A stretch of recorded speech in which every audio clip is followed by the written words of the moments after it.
Conservation of energy of a free particle, ये theorem क्या कह रही है?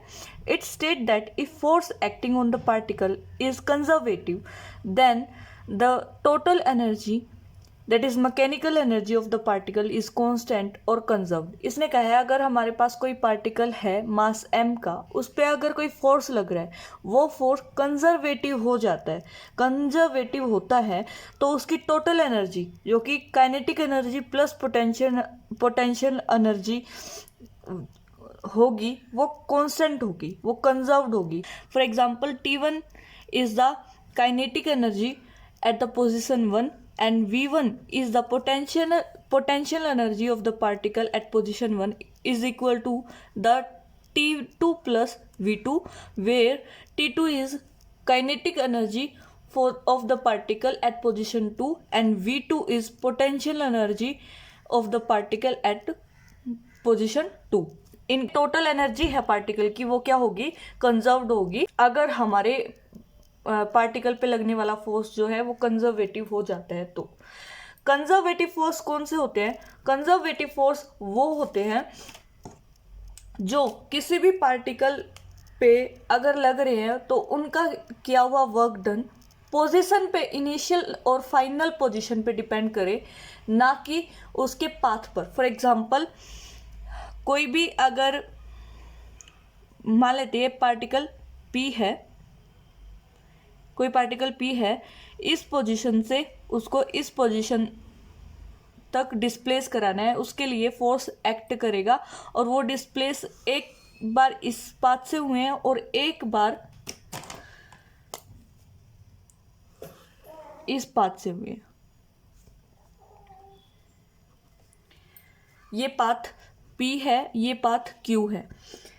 जो हमारा फोर्स लग रहा है अगर वो कंजर्वेटिव है तो वर्क डन जो होगा वो इनिशियल और फाइनल पोजीशन पर डिपेंड करेगा, ना कि इन पाथ्स पे। दैट्स मीन वर्क डन जो होगा वो होगा P की वजह से 1-2 पोजीशन पे गए हैं तो F dr is equal to Q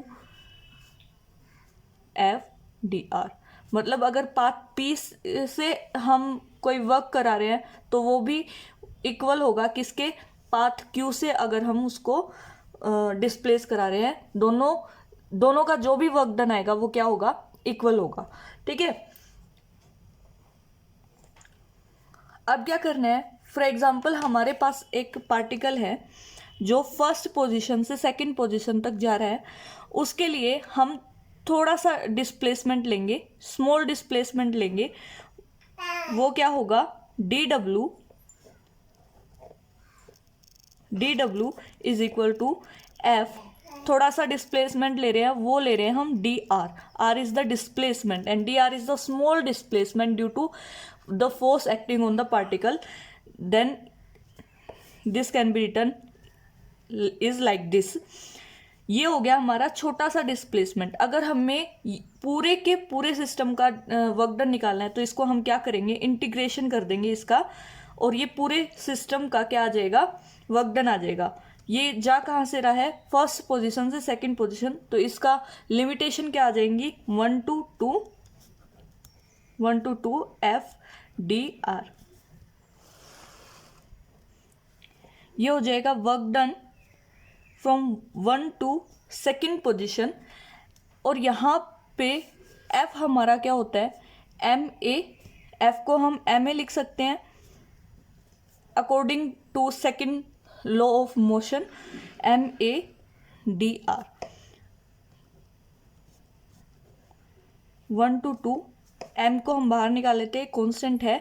da को लिख सकते हैं हम, a को लिख सकते हैं dv अपॉन dt, और dr को हम dt से डिवाइड कर देते हैं, dt से मल्टीप्लाई कर देते हैं।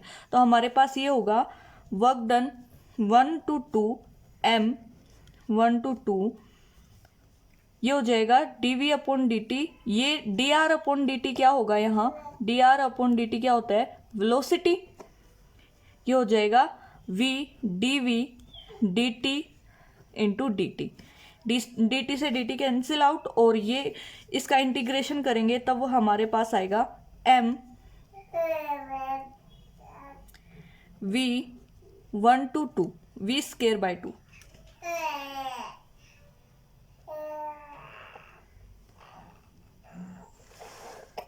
यहाँ से अगर हम लिमिट पुट करेंगे तो ये हो जाएगा m V2 हाफ बाहर निकाल लेते हैं, V1 square is equal to half m V2 square minus half m V1 square. इसको हम काइनेटिक एनर्जी को हम रिप्रेजेंट करते हैं T से, which is equal to half mv square. If velocity at the second position, then we denote it with T2, and velocity at first initial position 1, then we denote it with T1। यहाँ से हमारा work done जो आता है W12 वो हमारा equal आ जाएगा T2 minus T1। ये हमारी फर्स्ट इक्वेशन हो जाती है।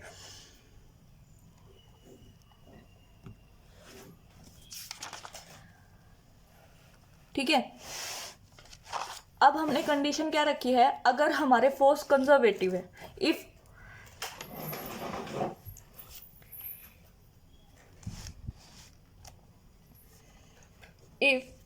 The force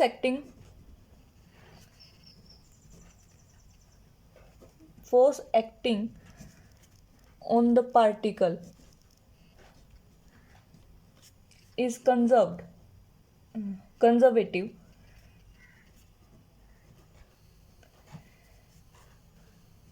that mean we can write the force like this: